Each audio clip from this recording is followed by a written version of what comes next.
May the binging begin. Welcome to Watch Mojo, and today, we're counting down our picks for the top 20 best TV show opening scenes. You, Eleanor Shellstrop, are dead. Your life on Earth has ended, and you are now in the next phase of your existence in the universe. Cool. For this list, we'll be looking at shows that had us hooked from their first scenes, guaranteeing we'd stick around for more. It was a 7. Huh? The roll. It was a 7. The Demogorgon. It got me. See you tomorrow. Number 20. Whatever Happened to Saul Goodman? Better Call Saul. Following through with his plans at the end of Breaking Bad, Saul Goodman now works at Cinnabon in Nebraska under a new name. I should have known there'd come a day when you'd be gone. Although Saul established himself as a colorful character, his world is now shown in black and white as he goes about his tedious daily routine, making cinnamon rolls. The lawyer formerly known as Saul is a nobody, which this opening conveys through atmospheric cinematography and downhearted music. Despite being a free man, the only thing that brings him joy is watching a tape of his old law commercials. I'm Saul Goodman, attorney at law. With no dialogue, this scene establishes the show's central theme of identity. Whether you call him James McGill or Gene Takovic, he's always been Saul Goodman and can't escape his true self. Number 19. Murder on the Beach, Revenge. In this flash forward to season 1's midpoint, the characters we'll come to know gather for a Fire and Ice themed engagement party on a moonlit night. Fire and ice, beginnings and endings, and the love between a man and a woman. The celebration takes a turn for the worse as gunshots are fired and a body is discovered on the beach. Oh my God.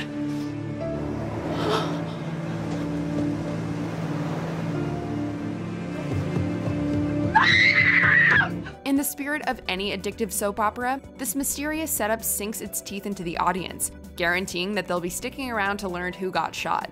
With great imagery and foreshadowing, Revenge certainly started off with a bang. Daniel! Get away from my son! Number 18. Frank Kills a Dog, House of Cards. There are two kinds of pain.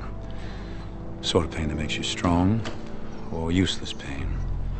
Sort of pain that's only suffering. I have no patience for useless things. Francis Frank Underwood is not someone who minds getting his hands dirty. That's made clear in the opening scene of House of Cards when a car hits a neighbor's dog. Rather than letting nature take its course, Francis puts the dog out of its misery. All the while, he hauntingly explains to the audience why people like him are needed to do the unpleasant but necessary things in life. Moments like this require someone who will act. Who will do the unpleasant thing, the necessary thing. What's most chilling is how calm he remains throughout. It's an opening that gives the audience a small but telling glimpse of just what Frank is capable of. Number 17. A True Story, Fargo. When it was announced that Fargo was getting the TV treatment, fans of the film were curious but skeptical. The 1996 feature is a cinematic masterpiece, and replicating voices as distinctive as the Coen brothers is easier said than done. The series immediately shattered any doubts with a familiar true story disclaimer against a bleak winter backdrop, immersing us back in Minnesota. Like the film, this opening strikes an unlikely balance of dark comedy and tension as a driver swerves off the road.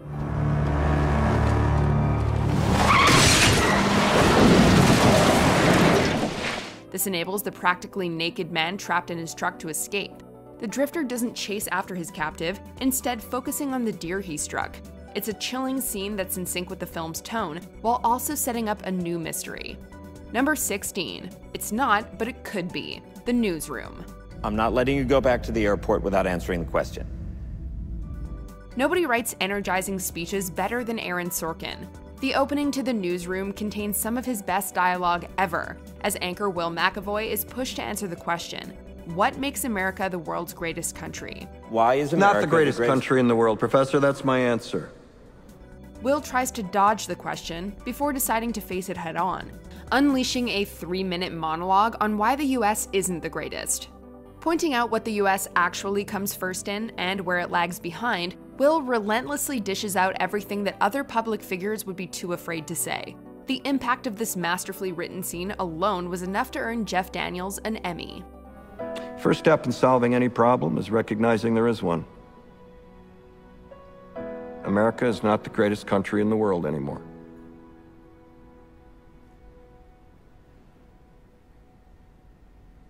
Enough? Number 15, a cop who doesn't play by the rules, Luther.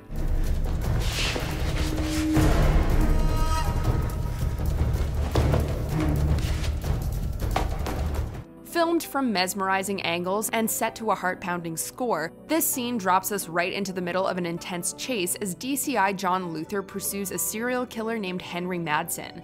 The chase takes them to the top of a building under construction. On a catwalk, the two have a standoff that leaves Henry dangling over a deep drop. Oh, Henry. You're gonna fall, Henry. Oh, God. Luther uses this opportunity to interrogate the killer. While he gets his answer and the victim is found alive, Luther still elects himself Henry's judge, jury, and executioner, making for a shocking scene that had audiences hooked. Yes! Yes!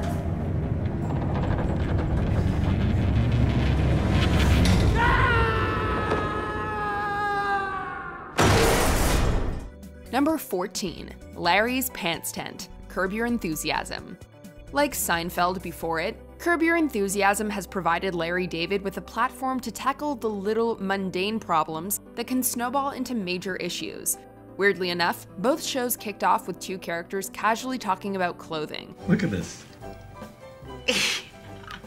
What's going on? Yeah. In Seinfeld, the topic was button placement. In Curb, the very first shot finds Larry inspecting his pants, focusing on the unusually baggy zipper area. I've seen pants bunch up I have before, never yes. seen a bunch up like this in my life. This is like a 5-inch bunch up I got here. The awkward material makes it look as if something is going on down there, when in reality, nothing is happening. His wife Cheryl is also quick to notice the pants tent, although neither realizes just how much trouble it's about to cause. Funny and all too relatable, it's definitely an opening that sparks our enthusiasm. Number 13, Raylan shot first, Justified.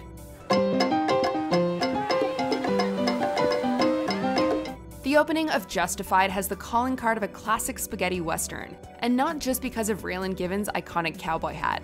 Raylan has given criminal Tommy Bucks 1 day to get out of Miami. Correct me if I'm wrong, my friend, but you gave me until 2:15, right? Yeah. Now you got 2 minutes. Those 24 hours are almost up, and Tommy refuses to budge. Sitting across from him in a public setting, Raylan vows to pull his gun if Tommy doesn't leave in the next couple of minutes. 30 seconds. So what are you gonna do? The suspense builds with each passing second as these two square off in a heated game of chicken. Feeling the pressure, Tommy draws first, but Raylan is the faster shot. It may not be set in a saloon, but this duel brings the nail-biting grit of the Old West into modern times. Number 12, The Vanishing of Will Byers, Stranger Things. Stranger Things was largely inspired by the works of Stephen King, Steven Spielberg, and everything 80s, all of which is on full display in the first several minutes.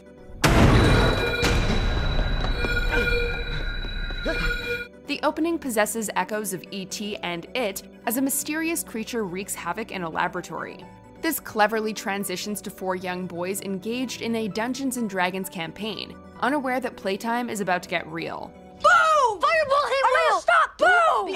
Protect! It was an anger! Fireball! Riding his bike home, Will Byers is cornered by a shadowy figure that closely resembles the Demogorgon from their game. Even when Will makes it inside, there's no escaping this nightmare. With a mix of sci-fi, horror, and even humor, Will's disappearance hooks us in, and we will not be able to sleep until he's found.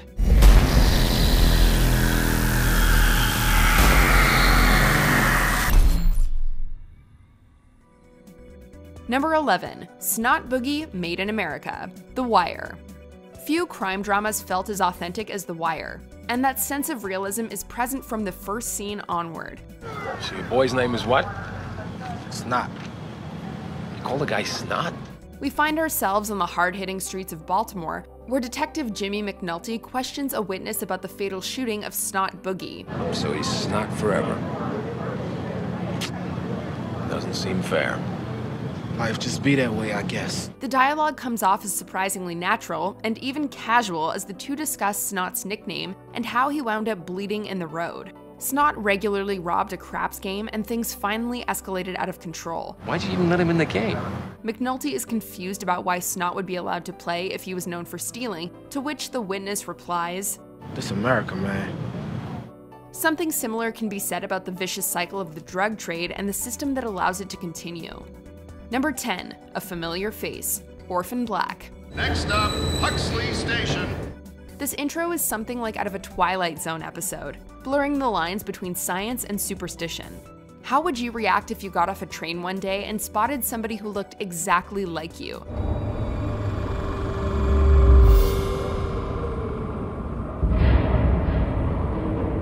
Sarah Manning is given little time to process her thoughts as she locks eyes with her doppelganger, who steps onto the tracks as a train zooms by. Before we're even past the 3-minute mark, the audience already has a laundry list of questions. How are these two lookalikes connected? Why did one suddenly take her own life? What was in the bag she left behind? Wherever this train is headed next, we're all aboard for more. Number 9, Finding Laura Palmer, Twin Peaks. Gone fishing. Nowadays, audiences are used to most television episodes feeling like mini-movies. In the early 90s, however, there was a clear distinction between movie drama and TV drama. Director David Lynch defied that distinction by bringing a genuine cinematic tone to the pilot of Twin Peaks. The first scene immerses the audience in a cinematic world as a fisherman discovers Laura Palmer's dead body.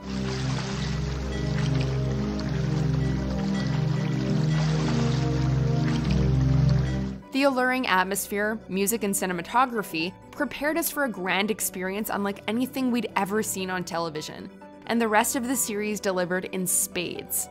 Lucy, this is Pete Martell. Lucy, put Harry on the horn. Number 8, The White Walkers, Game of Thrones.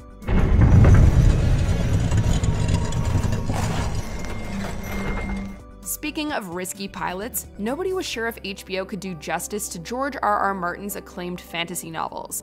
If the astounding title sequence didn't immediately convince you Game of Thrones was going to be an amazing show, the first scene certainly did. I've never seen a thing like this, not ever in my life. Rangers of the Night's Watch venture into a snowy, heartless terrain littered with icy corpses. Whatever did it to them could do it to us. They even killed the children.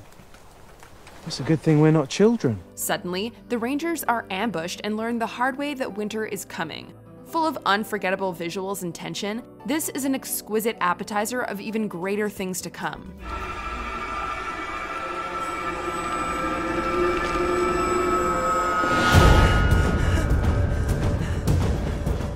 Number 7, October 14th, 2011, The Leftovers. Oftentimes, tragedy strikes when you least expect it. You could be doing your laundry, arguing with someone on the phone, and then snap. Your whole world is changed forever. When Mommy was single and 20, she used to use quarters for this. The first scene of The Leftovers captures that sense of unpredictability and the ensuing panic. Can you make the formula? I'm gonna be home and...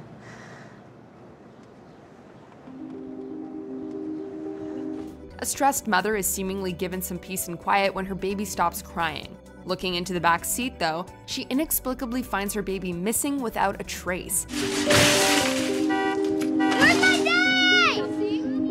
Sam? This woman isn't the only one who just lost a loved one, as a little boy in the parking lot can't find his father, while a car crashes with nobody behind the wheel. This woman's grief, confusion, and fear can be felt worldwide, setting the stage for a provocative series. Sam! 911, what's your emergency? My son's missing. I need your... Number 6, All Alone, Buffy the Vampire Slayer. Joss Whedon has always known how to put a fresh spin on familiar horror tropes. Take the first scene of Buffy the Vampire Slayer, for example. It starts off in typical slasher fashion as two teenagers sneak into the school after hours. Where the girl is timid about breaking in, her rebellious beau is on the lookout for trouble. I don't want to go up there. Oh, you can't wait, huh? You're just gonna get in trouble. We've all seen this setup before, and it seems pretty obvious where the scene's going when the girl hears a noise. Once the boy assures her that they're alone, she sinks her teeth into him, although not in the way he'd intended.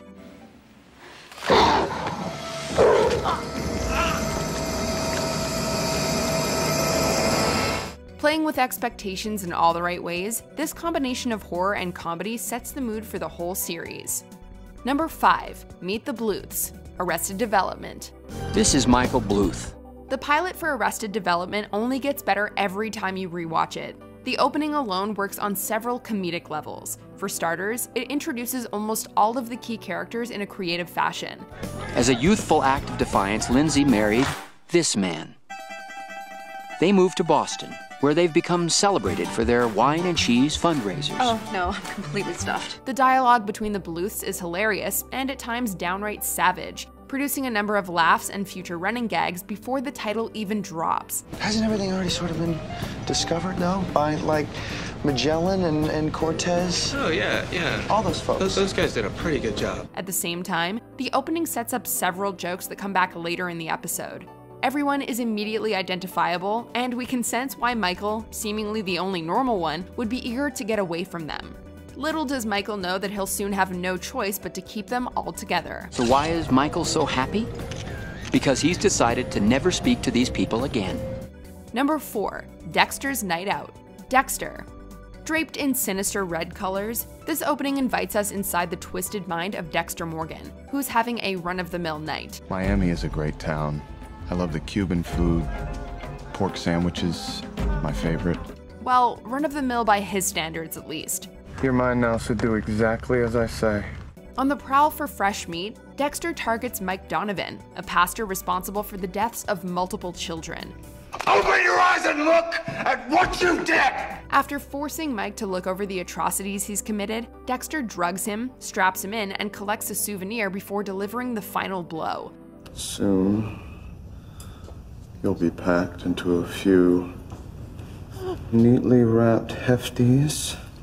Even if Dexter's witty narration didn't clue us in already, it's clear that this wasn't his first time. He's been doing this for so long that it's become a well-oiled routine. As disturbing as that may sound, we'd be lying if we said it wasn't deeply satisfying seeing Dexter give Mike his comeuppance.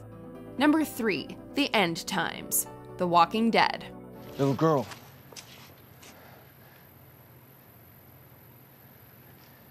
Don't be afraid, okay? Little girl. A police car drives down a seemingly run-of-the-mill street. As the sheriff gets out of his car, however, we discover that the road is actually paved with carnage. It becomes clear to the audience that this is the end of days. We soon find out exactly what caused the epidemic as a little zombie girl shows her face to the sheriff.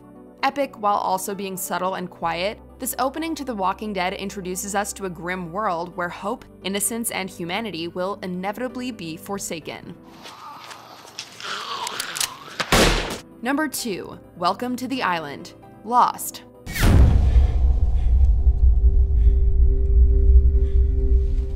The first episode of Lost is like the Titanic of TV pilots. It was the most expensive pilot ever made, and nobody knew what to expect.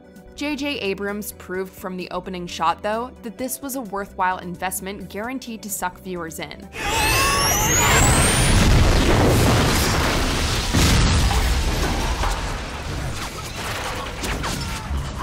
Lost plays its best hand up front as a group of survivors flee from an exceptionally filmed plane crash. You don't know who these people are, what happened to them, or where they are now, but the opening leaves you desperately wanting to find out more. Hey, you! Come here! I need you to get this woman away from these fumes.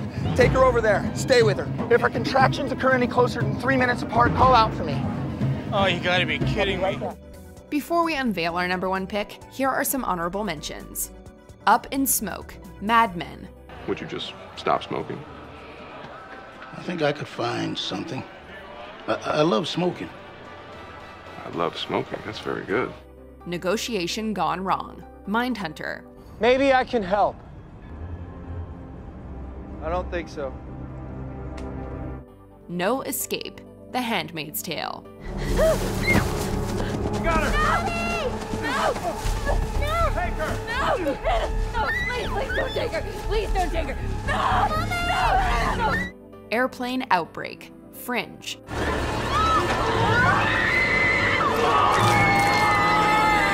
burning down the house. Supernatural. Take your brother outside as fast as you can. Don't look back. Now, Dean, go!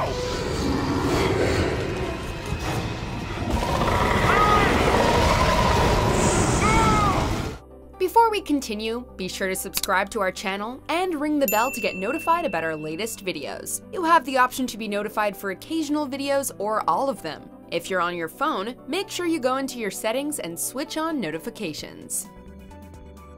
Number 1. Caught with your pants down. Breaking Bad. We've brought things full circle from Better Call Saul to the show that started it all. There are going to be some things that you'll come to learn about me in the next few days. Somewhere in the middle of nowhere, a pair of trousers goes flying through the air as an RV crashes. Out of the vehicle emerges the dad from Malcolm in the Middle. In his underwear and armed with a gun, he makes a goodbye video for his family. Skylar, you are the love of my life. I hope you know that. Police sirens go off in the distance, and the lone man known as Walter White prepares for a showdown. What can you say except WTF? I hope the rest of the show is this wild and unpredictable. Lucky for us, Breaking Bad was.